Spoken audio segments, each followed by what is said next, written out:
계시록 1장 9절부터 20절까지입니다.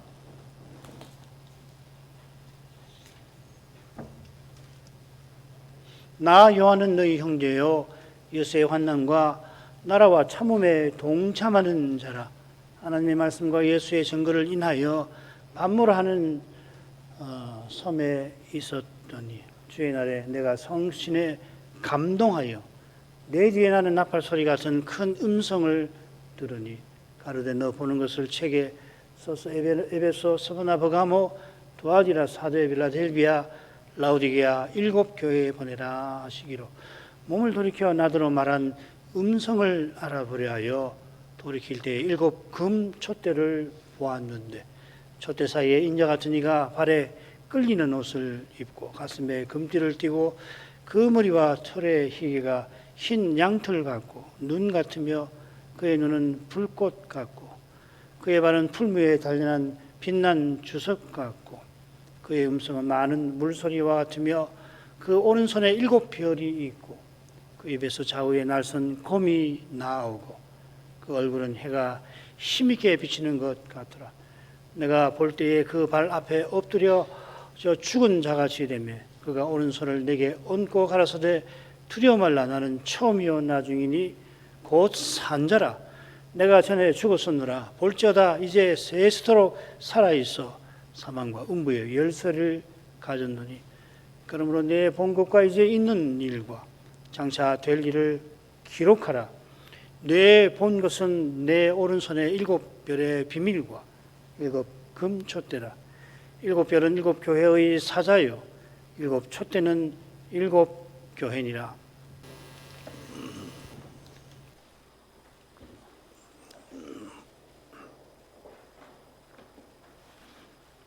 이 요한계시록만큼 그 책의 이 줄거리가 다양하게 제시된 성경책은 아마 없을 겁니다. 제가 아는 바로는 그러합니다. 어떤 성경책도 이것이 바로 이 성경 저자가 의도한 줄거리라 단정하지 못합니다만은 계시록은 더 그런 것 같아요.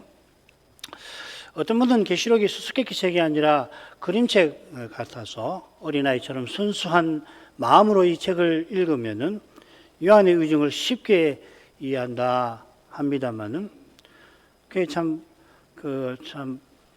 들을 만한 참 좋은 교훈이긴 합니다만 동시에 가령 계시록의 많은 내용이 구약 성경을 배경 삼고 있어서 이 구약을 잘 모르면은 해석하기가 무척 힘듭니다.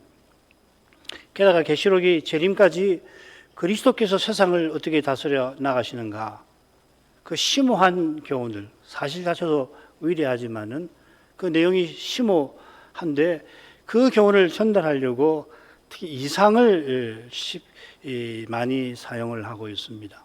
담긴 교훈의 심오함을 생각한다면 그리스도가 얼마나 위대하시고 이 신비하신 분임을 안다면은 하나님께서 요한에게 보이신 이 이상을 쉽게 다룰 수는 없을 겁니다. 더욱이 이 이상을 통해서 지시하신 교훈 중에서 제 주님의 재림은 아무도 경험해보지 못한 신비한 사실이니 함부로 이렇다 저렇다 해석했어도 안 될 것입니다. 이제 우리가 곧 살필 이 첫 번째 이상은 아무나 주시는 거 아니고 받을 만한 인물, 선자나 사도에게 주시는 건데 그런데 그 인물도 먼저 받을 만하게 만들어 주시는 거지 스스로는 내게 이 은밀한 것을 나타내심은 내 지혜가 다른 인생보다 나은 것이 아니라 고백할 겁니다. 다니엘이 그렇게 고백을 하지 않았습니까? 성신께서 지혜와 총명을 주셔서 다니엘이 느부갓네살 꿈에 나타난 그 이상을 보고서 그 이상에 담긴 그 교훈을 그리스도의 비밀을 이 왕에게 전하였던 것입니다. 그 교훈은 단연 오실 메시아와 하나님 나라에 관한 겁니다. 바울이 이 교훈을 그리스도를 비밀이라 부를 만큼 성신께서 깨닫게 아니하시면 평생 계시록을 연구한다 할지라도 실제로 요한처럼 예수의 환난과 나라와 참음에 동참하는 자로서는 살지 못할 것입니다. 당장은 계시록의 전체 줄거리를 제시할 엄두가 아직도 여전히 제게 나질 않습니다만은 하나님께서 예수에게 주셔서 보이시고 그의 천사를 보내어 지시하신 그 이상들을 중심으로 계시록을 그저 차례로 살펴나갈 따름입니다. 그래 이 중요한 이상이 특별히 하늘 성소에 관한 이상이 7개가 나와요. 1장에 또 4, 5장, 그리고 8장, 11장, 15장, 19장, 21장 이렇게 이상 중에 특별히 하늘 지성소 이상을 먼저 보이시고 거기에 따라서 7교회에 보내는 서신, 7인, 7나팔, 또 민족들에 대한 진노, 7재앙, 그 다음 종말의 완성, 새 예루살렘 이런 내용이 따라붙는 그런 줄거리가 있어서 이 줄거리를 따라서 강의를 할 수 있기를 바랍니다. 말씀드린 대로 7단락은 하나님의 보좌가 있는 하늘 지성소에 관한 이상이 먼저 나오고 이어 사건들이 나오는 방식으로 이어집니다. 이상과 이어지는 사건이 자연히 서로 연결되겠죠. 가령 오늘 살필 첫 번째 이상을 보면 주님께서 요한에게 너 보는 것을 책에 써서 7교회에 보내라 명령을 하시는데 이어 7교회에 주님이 보내시는 서신이 나옵니다. 두 번째 4, 5장을 보면은 어린 양께서 5장 6절인가요? 보좌에 앉으신 하나님께 나가 그 오른손에서 이런 오른손에 임봉한 두루마리를 받으시고 그 어린 양께서 그 두루마리 7인을 하나씩 떼는 장면이 6장에서 7장에서 그리고 8장 앞에 분까지 이어지지 않습니까? 가령 그런 식입니다. 그래서 오늘 첫 번째 이상을 보겠는데 먼저 줄거리를 보지요. 9절부터 11절에 보면 요한이 밤모섬에서 큰 음성을 듣는데 그 큰 음성이 7교회에 너 본 것을 써 보내라 명령합니다. 그런 다음 12절부터 16절까지 요한이 큰 음성을 보려고 몸을 돌이켜서 영광스러운 주님의 용모를 보고서 그것을 쭉 적어 놨습니다. 용모를 적어 놨는데 이제 그 내용들을 한번 잘 생각해 보시기 바랍니다. 그게 16절까지고요. 다시 17절부터 20절에서는 영광의 주님께서 요한에게 너 본 거 이제 있는 일 장래일을 책에 기록을 하라 그렇게 명령을 하고 그 본 그 이상의 중요한 교훈을 끝에 언급을 하십니다. 자, 이것이 요한이 주의 영광을 뵙는 이상입니다. 이 이상은 앞뒤로 요한에게 말씀을 기록하라고 하는 명령이 나오죠. 11절에도 나오고 그 다음에 17절 이하에도 나옵니다. 가운데 요한이 말씀하시는 주님을 뵙는 그 음성을 보려고 하니까 주님이 계시는 것을 보고 그 용모를 기록하는데 흥미롭게도 요한이 큰 음성을 보려고 돌이켜 주님을 뵙게 됩니다.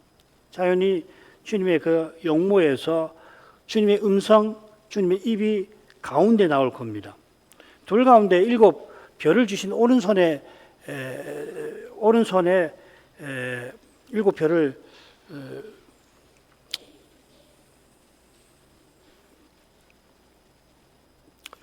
주시는 모습이 언급이 되어 있죠.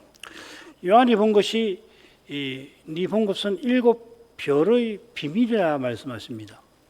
7 별은 7 촛대와 붙어 있고 요한이 주님의 영광을 배울 때 이 7 촛대를 가장 먼저 보죠. 주님을 먼저 보는 게 아니라 촛대부터 보는 거죠. 자기가 보려고 하는 게 아니라 이상은 보게 하시는 거예요. 예컨대 요한이 이상 중에 배웠던 주님의 영광은 주님의 교회와 관련해서 비치는 것입니다. 자, 먼저 처음 부분을 가죠. 나 요한은 너희 형제여 예수의 환난과 나라와 참음에 동참하는 자라. 하나님의 말씀과 예수의 증거를 인하여 반발하는 섬에 있었더니 주의 날에 내가 성신에 감동하여 내 뒤에 나는 나팔 소리 같은 큰 음성을 들으니 가로되 너 보는 것을 책에 써서 에베소, 스무나, 퍼가모, 도아디라, 사데, 빌라델피아, 라우디게 7 교회에 보내라 하시기로. 요한이 첫 번째 이상을 전하면서 먼저 자기가 누군지를 밝힙니다. 이미 이 성경 맨 처음에 하나님께서 예수 그리스도의 계시를 보이시고 지시하신 종이라고 그 받은 말씀을 증거한 인물이라고 1, 2절에 자기를 소개했고요. 그 다음 4절에서 이 성경을, 이 서신을 7 교회에 보내는 저자다, 보내는 사람이라고 밝혔습니다. 계시록 맺은 말에도 이것들을 보고 들은 자는 나 요한이라고 거듭 밝힙니다.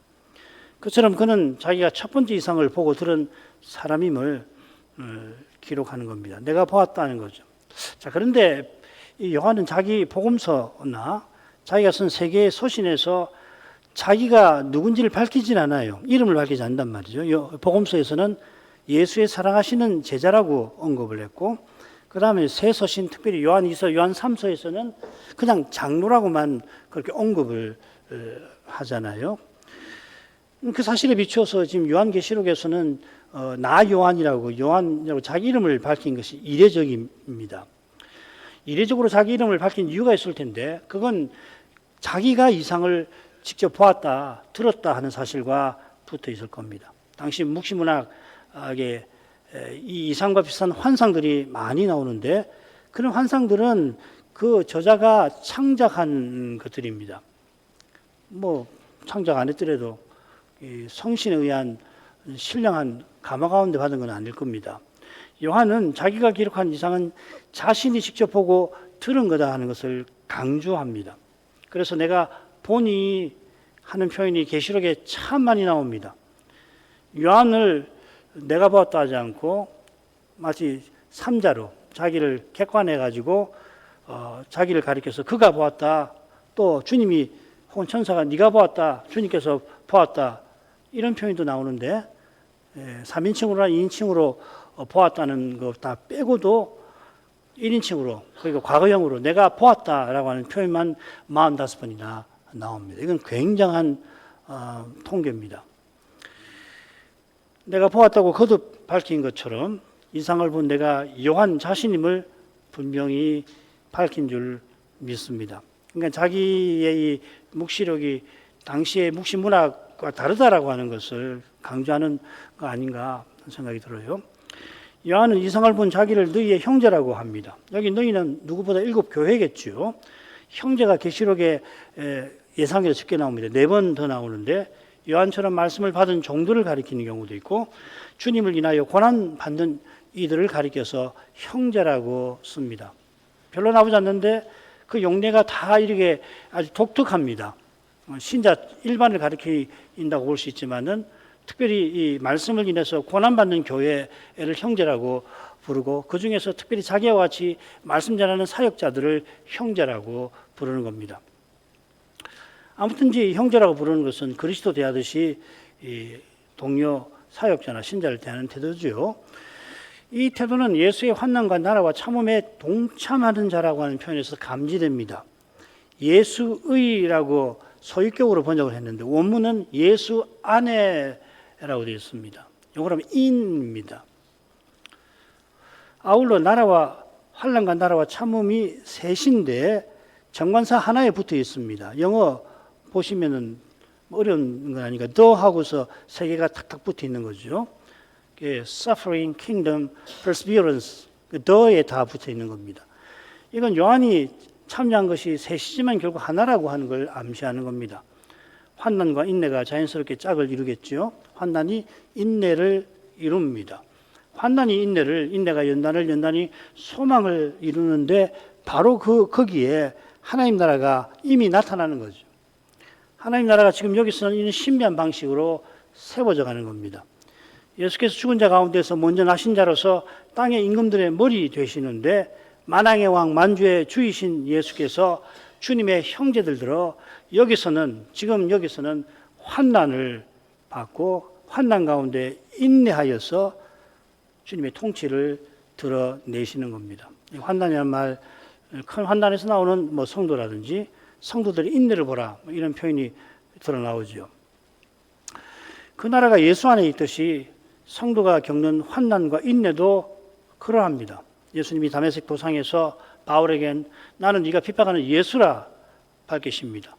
바울의 눈을 멀게 하시고 땅에 엎드려지게 하시는 그 영광의 주님께서, 그 권세 있으시고 영광스러우신 주님이 그에게 핍박받고 있다고 말씀하셨는데, 그가 지금 여기서 주님의 교회, 몸인 교회를 핍박한 것을 그렇게 말씀하신 겁니다. 성도가 믿음의 길에서 겪는 환난은 예수 안에서 받는 것입니다. 주 안에서 받는 것입니다.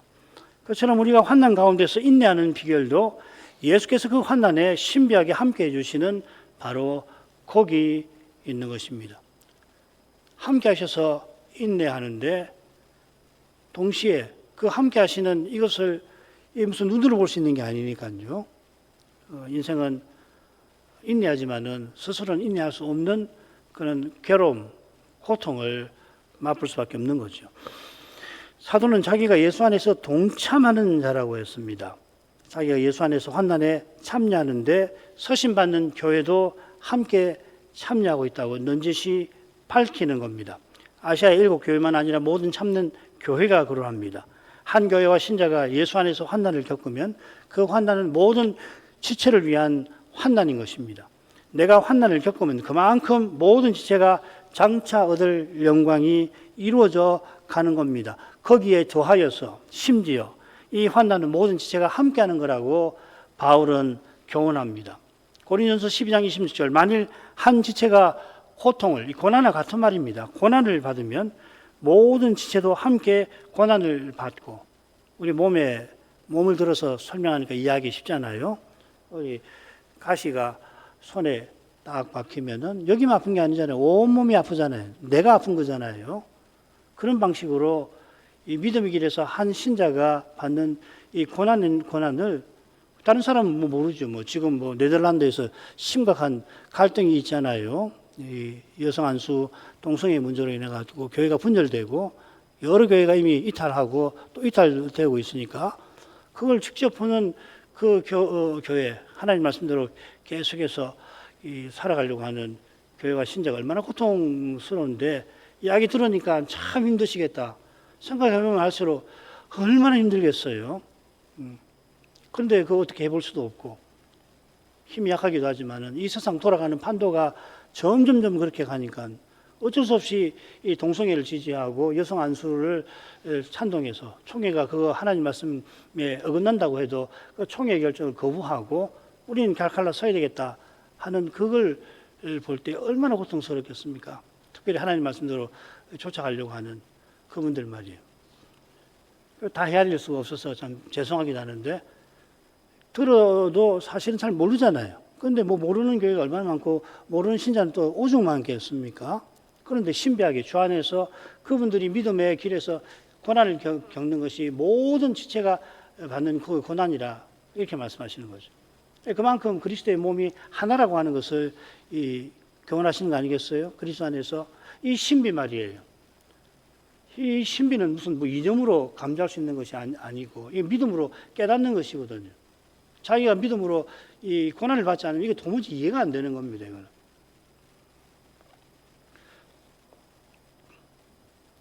지금 이 요한이 이 동참이라는 말을 쓸 때 이런 의미가 있다는 겁니다. 믿음의 길에서 겪는 고난은 철저히 개인적인 것입니다만은 내가 이해해 보려고 해도 그냥 이해해 보려고 하는 거지. 이 네덜란드 기독교 개혁교회 이 신자와 목회자들과 교회들이 겪는 고통을 이해해 보려고 하는 거지. 이건 철저히 그분들 거잖아요. 나는 거기 돌았으면은 다른 생각하면 그 고난은 아무 관계 없는 현실에 금방 젖어드는 거 아닙니까? 그러나 철저히 모든 지체가 받는 거라 하는 겁니다. 그 밑에 그 이야기네요. 다른 나라에서도 마찬가지고 심지어 같은 곳에서 같은 현실에 있어도 전혀 모르기도 합니다. 이건 어려운 거 아니에요. 몰라요. 자기가 믿음으로 고난받지 않으면 옆에서 고난받는지 못 쫓는지 오히려 그냥 위로는 그냥 오히려 자기가 고난을 가하는 사람이 될 수 있는 거 아니에요. 게다가 고난은 대신 겪어줄 수 있는 그런 것이 아닙니다. 그런 고난이 예수 안에 있어 받는 것이라 예수 안에 있는 모든 지체가 함께 받는 것이 되도록 하신다는 겁니다. 이게 바로 예수 안에 혹은 바울에서는 주 안에 혹은 그리스도 안에 라고 하는 신비인 것입니다. 요한은 자기가 서신을 기록할 때 겪고 있는 예수의 환난에 관하여 이어 언급합니다. 하나님의 말씀과 예수의 증거를 인하여 밤모라 하는 섬에 있었더니 이 밤모섬은 지난번 지도 기억나실 텐데 에게해 에베소에서 에베소의 연에 있는 바다가 에게해인데 거기 이 섬입니다. 로마 제국에서 정치범을 귀양 보내는 곳이죠. 요한이 필시 황제 숭배를 부정한다는 혐의로 거기에 갇혔을 겁니다. 그 혐의는 요한이 하나님의 말씀과 예수의 증거를 전한 그 복음 사역과 붙어 있습니다. 사도는 한 분 하나님을 믿고 오직 그리스도를 주라 높여 전했는데, 사도행전 바로 이 점 아니에요. 예수님을 주라고 사도들이 전파했는데, 사도의 복음 사역이 로마 황제를 주라고 높이든, 헬라 말로는 키리오스라고 그러고 라틴 말로는 도미누스라고 그러는데, 그 황제를 높이는 로마 당국의 눈에 중범죄로 보였을 겁니다. 로마 당국은 사도를 섬에 가둬서 그리스도를 제국에 전하지 못하게 막으려 한 겁니다. 바울이 로마에 연금당했을 때에 시리에게 복음을 전할 수 있다 했지요. 그러나 요한을 섬에 가둔 것은 사람들에게 복음을 전하지 못하게 하려 하는 것입니다. 바울이 감옥에 갇힌 것이 도리어 복음의 진보가 된 것처럼 밤모섬에 갇힌 요한을 통해서 복음의 그리스도께서 역사에서 그 나라를 신비한 방식으로 전진하게 하셨던 것입니다. 과연 섬에 갇힌 요한이 성신에 감동하여 영원한 제국 다스리시는 주님을 배웠고 주님께 사명을 받습니다. 이런 점에서 성신에 감동하여라고 새긴 이 낱말이 섬에 있었더니 하고 새긴 낱말과 똑같은 점에 주목할 만합니다. 그냥 똑같은 낱말입니다. 에게노멘이라고 적혀 있는데요. 이 동사 기노마이라고 하는 동사가 사전에 5개의 뜻이 있어요. 9절과 10절에서 같은 뜻으로 쓰이는데 굳이 번역하면 섬에 있게 되었다, 성신 안에 있게 되었다, 이렇게 번역할 수 있습니다. 계시록에 성신 안에서라고 하는 표현이 4번 나오고 모두 요한과 관련해서 쓰이고 또 요한이 이상을 보는 장면에 쓰이는 겁니다. 구약 선지자들이 성신에 감동하여 성신 안에 있어서 성신에 이끌려서 하늘 성소에 나가 이상을 보았듯이 요한도 그러한 겁니다. 성신에 감동하여, 이 말이 뭐냐면 요한이 이상에 들어갔다 하는 겁니다. 이상을 본다고 우리는 이야기하지만 이상이라고 하는 건 희한한 현상 아니에요. 그 현상에 접어든 걸 표현하는 겁니다. 그걸 보여줬다 이렇게 말씀하시기도 하고요. 그로 말미암아 요한이 예수 안에서 환난을 겪었습니다마는 환난 중에 인내하면서 그가 그리스도의 신비한 나라를 드러낸 겁니다. 그 나라의 왕께서 사도를 섬에 가둔 제국의 교만한 권세를 부끄럽게 만드십니다. 아무 일도 못하게, 사람 접촉하지 못하게 만들었지만은 주님께서는 이 요한에게 계시록을 쓰게 하셔서 당대의 사람이 아니라 당대의 교회도 보냈지만은 오고 오는 교회에게 이 그리스도를 전하게 하신 거 아니에요. 요한의 고난에도 불구하고 실은 그가 받은 그 고난을 통하여서, 여기 할 말이 좀 많은데 학자들에 의하면 이 밤모섬의 지리적 특징하고 이 요한이 본 이상의 내용하고 굉장히 겹친다는 거예요. 저는 그까지 연구를 못해서 말씀을 못 드리겠습니다만은 그 점을 포함해서라도 고난을 받는 그 현실을 통해서 우리는 고난에도 불구하고를 자꾸 얘기하잖아요. 에도 불구하고 그것도 위대한 주님의 능력을 우리가 보게 되지만은 더 놀라운 점은 뭐냐면 그 현실을 통하여서, 우리가 받는 고난을 통하여서 주님의 영광을 이루어내고 계신다는 겁니다. 얼마나 신비합니까? 이걸 맛본다면 얼마나 놀라운 걸 경험하는 겁니까? 이걸 경험하는 게 믿음인 거예요. 이게 뭐 요한 같은 사람은 겪는 게 아니고 우리 일상에서 이걸 경험하는 거라고요. 이걸 맛보게 하시는 거거든요. 아주 사소하게 보이는 일, 관계, 현실에서 사람이 얼마나 사소합니까? 실은 얼마나 사람은 보잘것없어서 정말 돌아보면 자기가 어떻게 그런 데에서 내가 그런 말을 다 했지, 스스로 봐도 창피할 때가 있잖아요. 하기 좀 참지, 거기 좀 참고 그냥 견딜 수 있는데 사람 못 참는 거거든요. 그러면은 때때로 아주 부끄러운 일을 사람이 하고 나는데, 그러나 그처럼 우리 일상이라는 건 소소하고 아주 보잘것없어 보이지만 그 일상에서 믿음으로 행할 때 고난을 피할 수가 없어요. 왜냐하면 거기 죄와 죽음의 현실이 딱 뒤에 있기 때문에 그렇습니다.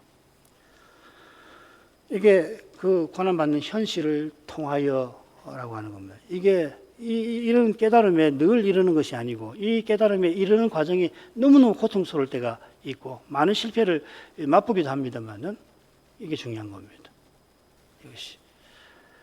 이것을 깨달으면 시편의 시인이 왜 저렇게 말하는지 사도가 왜 이런 말을 하는지, 사도가 그런 현실에서 왜 그런 태도를 취하는지, 우리가 아는 그 위대한 사도가 가장 교회에서 높은 직분에 있는 그분이 왜 이렇게 처신하는지 알게 되는 거거든요. 안 그러면 그냥 사람으로 행하는 거예요. 주님의 나라는 역사에서 능력 있게 전진합니다. 마태복음 11장에 있는 말씀도 그거지요.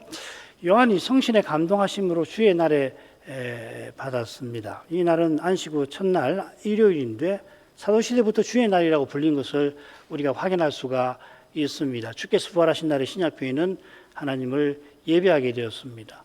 그 이유는 부활이 영원한 안식의 출발이라 그렇습니다. 부활하신 주님께서 하늘 성소에 나가신 덕분에 우리가 성신을 힘입어 하늘 예배에 참여하게 된 것입니다. 요한이 성신에 감동하였는데 성신 안에 있게 됐는데 그때 나팔 소리 같은 큰 음성을 들었습니다. 내가 보니 라는 표현만큼 아니지만 내가 들었다 하는 표현이 계시록에 역시 27번 나옵니다. 내가 들었다는 표현만, 내가 보았다는 건 45번, 내가 본다는 것까지 다 포함하면 더 많은데 아무튼지 어마어마한 숫자죠, 그죠? 요한이 이상을 보면서 또 계시를 들었다는 겁니다. 심지어 이 이상에서 요한은 음성을 보려 합니다. 조금 이따 말씀드릴게요. 나팔 소리 같은 큰 음성을 들었습니다. 두 번째 이상 처음에도 이 음성에 관해서 이렇게 나옵니다. 처음에 내게 말하던 나팔 소리 같은 그 음성이라고 되어 있습니다.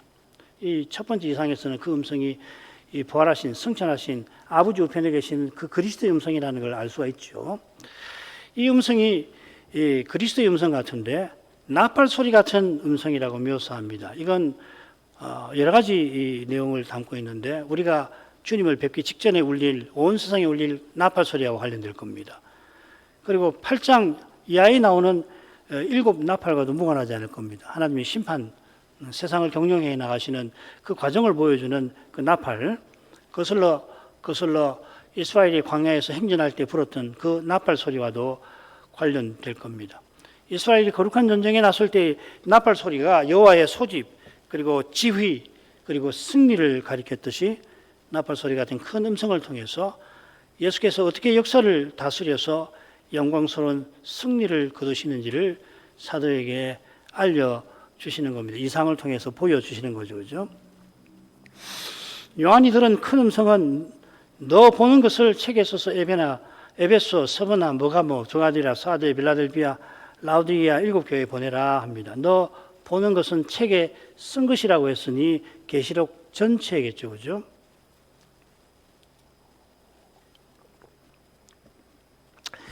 계시록 메진말의 이 책은 이 예언의 책 혹은 이 책이라고 7번 나옵니다.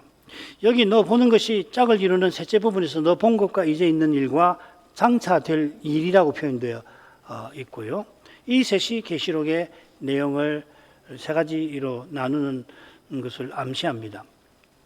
인사말에는 아시아에 있는 7교회라고 했는데 이름이 밝혀져 있습니다. 이 이름들은 2장 3장에 다시 한 번 혹은 두 번 나올 겁니다. 5번째, 6번째, 제 기억으로는 도아디라 사대에는 두 번 나올 겁니다. 아시아에 있는 7교회만 있는 건 아니죠. 가령 라우디게아라고 하는 지역은 골로새 히에라폴리스와 함께 리쿠스 계곡에 함께 있습니다. 그래서 골로새서를 이 라우디게아 교회에서도 읽으라고 사도가 명하죠. 그 삼각형을 이루는데 가까운 지역에 있는 교회들이거든요. 그래서 골로새서를 보내면서 바울은 이걸 가까이 있는 라우디게아에도 보내서 읽게 하라. 빌레몬서도 골로새 교회와 관련되어 있죠. 이 빌레몬이 골로새 관련되어 있는 사람 아니에요. 아키포도 나오고 그러는데 골로새 교회가 적어도 라우디게아 교회만큼 유명한데 골로새 교회가 여기 목록에 빠져 있습니다. 왜 빠져 있는지 잘 모르겠습니다. 골로새서를 라우디게아 교회에서 읽으라고 했다면 라우디게아 교회에 요한이 보낸 이 책을 골로새 교회에서도 필시 읽었을 겁니다. 골로새 교회가 사라지지 않았다면. 이런 점에서 7 서신에 공통으로 귀 있는 자는 성신께서 교회들에게 하신 말씀을 들으라 하신 명령에 주목할 만합니다. 여기 이 귀 있는 자는 성신께서 교회들에게 하신 말씀할 때 교회는 7교회만 아니겠죠. 결국 모든 교회를 가리킬 겁니다. 오늘날 교회도 포함할 겁니다. 요건 아시아 7교회를 주님께서 7을 선별하신 뜻이 분명히 있겠습니다만 그 뜻을 다 알지 못하더라도 결국 7은 모든 교회를 대표하거나 상징하는 걸 겁니다. 두 번째, 좀 읽고 요즘만 말씀드리고 마칠게요. 몸을 돌이켜 나더러 말한 음성을 알아보려고 하여 돌이킬 때에 7 금촛대를 보았는데 촛대 사이에 인자 같은 이가 발에 걸리는 옷을 입고 가슴에 금띠를 띠고 그 머리와 털의 희귀가 흰 양털 같고 눈 같으며 그의 눈은 불꽃 같고 그의 발은 풀무에 단련한 빛난 주석 같고 그 음성은 많은 물소리와 같으며 그 오른손에 7별이 있고 그 입에서 좌우에 날선 검이 나오고 그 얼굴은 해가 힘있게 비치는 것 같더라. 나팔 소리 같은 큰 음성이 내 뒤에서 난다 했으니까 요한은 몸을 돌이키는 겁니다. 돌이키는 목적을 뭐라고 하냐면 나더러 말한 음성을 알아보려고, 알아본다고 새겼는데 실은 본다입니다. 같은 말을 너 보는 것이라고 1장 11절에서는 번역을 했습니다. 음성을 본다는 해석이 어색하기 때문에 알아본다 새겼겠죠. 그런데 요한이 음성을 본다고 왜 표현을 했을까? 참 이상한데, 알아보려고 한다면은 얼마든지 다른 낱말 쓸 수 있잖아요. 안다는 말, 알아본다, 헬라 말에 얼마든지 단어가 있는데 본다는 말을 썼단 말이죠. 왜 썼을까 하는 겁니다. 이건 그가 이상을 보는 상태, 이상에 있는 상태를 가리킬 겁니다. 성경에 맨 처음 나오는 이상이 창세기 15장에 기록되어 있습니다. 거기 보면 아브라함이 이상을 보지요. 여호와께서 나타나셔서 이상을 보는데 이상을 보는 그 시점에서 여호와 하나님이 그를 바깥으로 데려가 나서 밤하늘의 무별들을 보아라 하시죠. 그리고 그 이상 중에 아브라함이 여호와의 명령대로 짐승을 쪼개 놓았는데 해질 때라고 언급을 해요. 시간이 말하자면 통상적인 시간 진행과 다르죠. 아니 밤하늘의 무별을 보았으면은 해질녘이 아니잖아요. 이미 해가 졌잖아요. 그래서 무수한 별을 보는데 그 이상 중에 조금 뒤에서는 해질녘이라고 되어 있다고요. 이상이 들어가서 그렇습니다. 이상한 현상에 들어간 거거든요. 신비한 현상에 들어가서 시간이 통상적으로 흐르지 않는 겁니다. 비슷하게 요한이 성신에 감동하여서 이상에 들어간 상태라 큰 음성에 관하여 알아보는, 아는 행위를 보는 것이라 표현한 것 같습니다. 이 주어지는 거거든요. 이상이 주어진단 말이에요. 자기가 꿈을 꾸어서 몽고하고 보는 것이 아니라 하나님께서 이 요한들을 보라 하고서 주시는 거거든요. 뭐가 있는데 척 다 봤다는 게 아니고 이상한 경건한 인물이 자기가 들여다보고자 해서 들여다볼 수 있는 현상이 아니고 하나님이 원하시는 종에게 친히 보여주시는 신비한 현상입니다. 보여주신 대로 보는 거지요. 요한이 몸을 돌이켜보니까 큰 음성이 아니라 7 금촛대를 봅니다. 자기 뒤에 나오는 음성이 얼마나 큰지 압도가 되어서 요한의 마음이 그 음성에 휩싸였는데 하나님께서 요한의 눈에 7 금촛대를 먼저 보여주셨다 하는 거죠. 영광의 주님께서도 셋째 부분 끝에서 너의 본 것이라고 하시면서 7별의 비밀과 7 금촛대다. 네가 본 것은 나라고 하지 않고 7별의 비밀과 7 금촛대라고 하시잖아요. 우리 생각에는 요한이 본 것은 무엇보다 영광의 주님이실 것 같고 다들 그렇게 설명하잖아요. 그리고 묘사된 내용도 주님의 용모에 관한 것이 중간에 많이 나오지 않습니까? 그런데 주님께서 요한이 본 것을 7별과 7 금촛대라고 하십니다. 마찬가지로 요한이 먼저 본 것은 주님이 아니라기보다는 주님보다 7 금촛대입니다. 요한이 마땅히 주님을 먼저 알아뵙지 못하고 7 금촛대에 시선이 팔렸다는 이야기가 아니에요. 이것은 보여주면 주님부터 봐야지 왜 7 금촛대를 봤냐 그 말이 아니란 말이죠. 이 촛대들이 무엇인지 주님이 친히 알려주십니다. 7교회니라.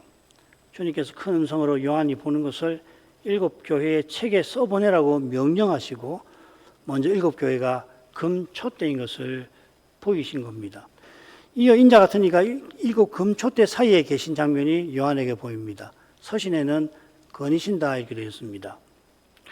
에베소 사자에게 에베소서에 보면은 에베소 서신에 보면은 촛대 사이에 다니신다 이렇게 표현되어 있습니다. 영광의 주님께서 7 촛대 사이에 계시고 다니시는 이 사실, 주님과 교회의 신비한 관계를 암시하는 거 아니겠습니까? 이 7 촛대는 보좌 앞에 7 등불, 곧 성신과도 신비한 관계에 있습니다. 우리 지난번에 그 7 등불이 보좌 앞에 있는 촛대의 등불이라고 했고, 7 촛대도 바로 그걸 이야기하는 거 아니에요? 그러니까 이 7 촛대하고 성신과도 신비한 관계가 있죠. 그 바울은 뭐라고 그러냐면 성신께서 그리스도의 영으로서 교회와 신자 안에 계시고 그래서 교회가 그리스도의 몸과 지체로 살아간다 이 교훈을 합니다.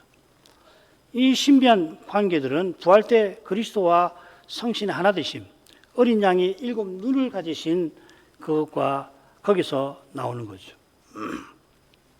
요컨대 교회가 7 금촌대인 것은 부활하신 그리스도에게 그리스도께서 성신을 주신 데 있는 것입니다.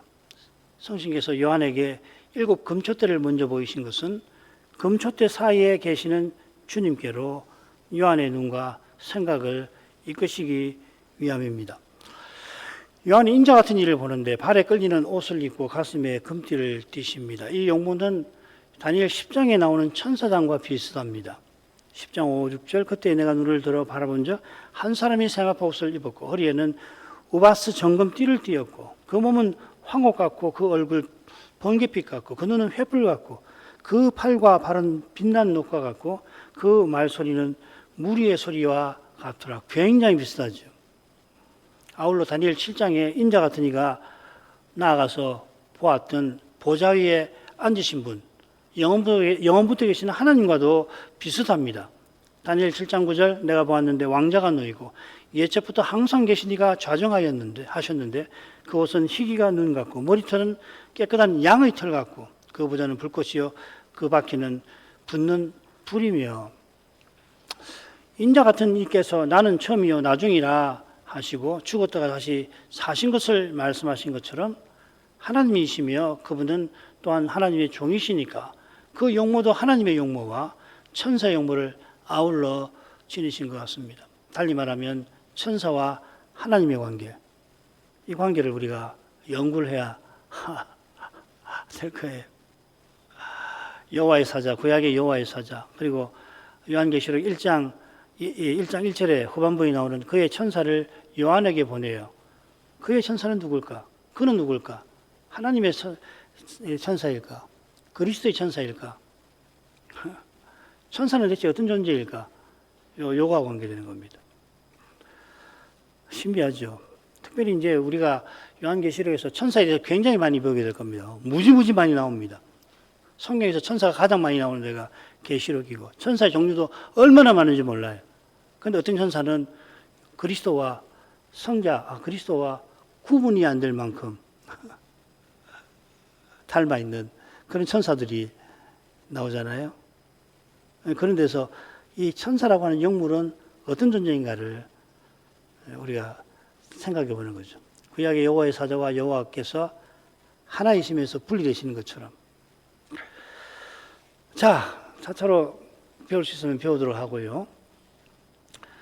하나님께서 보좌에 앉아 자기 천사를 자기 종에게 보내어 전할 계시를 전하게 하시는데 그 여호와와 천사장의 용모가 비슷합니다. 자, 이런 내용에 비추어서 이어 나오는 영광 중에 요한에게 나타나신 주님의 용모들을 보고 특별히 뭐가 강조되어 있는지를 한번 간단히 보고 마치겠습니다. 굉장히 많이 나오는데 저는 다음과 같은 셋으로 묶을 수 있다고 생각해요. 발에 끌리는 옷, 머리와 털의 희기, 그의 눈, 그의 발, 이걸 한 묶음. 그 다음 많은 물소리 같은 그 음성, 그 다음에 오른손에 7별, 그 입에서 나오는 날선검, 그리고 해와 같은 같이 빛나는 그분의 얼굴. 한가운데 7별이 나오는데 오른손에 있습니다. 7별은 7교회의 사자, 말씀 사역자죠. 그리고 7별 앞뒤로 주님의 음성과 입에 나오는 검이 언급됩니다. 다 말씀과 관련되는 겁니다. 이 셋은 주님의 계시와 말씀, 특별히 이 검이라고 할 때는 심판하시는 말씀인데 관련됩니다. 주님께서 첫째 이상 끝에 네 본 것은 내 오른손에 7별의 비밀과 7 금촛대라 하십니다. 주님께서 7교회를 다스리시는데 주의 말씀으로 다스린다 하는 교훈이겠죠. 바로 이 교훈이 요한에게 하나님께서 계시로서 이상을 보이신 목적이기도 할 것입니다. 다음 시간에 이 부분을 좀 더 분석해서 살피고 나가도록 하겠습니다. 기도하십시다. 자비하신 아버지, 성천하신 예수께서 다시 세상에 오실 그 사실을 인하여 주의 날에 요한에게 나타나셔서 그가 장차 속히 될 일을 보게 하시고 본 그것을 7교회에게 나아가 오늘날 우리에게 전하게 하셨습니다. 요한이 자기 뒤에 나는 나팔 소리 같은 큰 음성의 명령을 듣고는 그 음성을 보고자 돌이켰을 때에 7 금촛대를 먼저 보게 하셨습니다. 이어 금촛대 사이에 계시는 영광의 주님을 보게 하셨는데 그 용모를 요한이 묘사하는 데서 사도가 무엇을 교훈하고자 하는지 저에게 알게 해 주십니다. 그가 주의 음성이 많은 물소리 같고 그 오른손에 7별 사자를 붙잡고 계시고 주의 입에 날선 금이 나오는 것을 보았다 보게 하셨습니다. 이는 주께서 말씀하시는 그 말씀이 주님께서 다시 세상 오시는 그 일에서 어떠한 역할을 얼마나 결정적인 적으로 중요한지를 보여줄 것입니다. 이 시대 교회와 신자들이 이러한 사실을 더욱 깨닫고서 하늘에 계시는 아버지께 무엇을 구해야 할지를 알고 그것을 꼭 구하게 해 주옵소서. 그러면 하나님께서는 틀림없이 그 간구를 듣고 응답하셔서 요한이 본 그 영광의 주님을 통해서 말씀하신 대로 약속하신 바를 이루어 주실 줄 믿습니다. 예수님 이름으로 기도합니다. 아멘.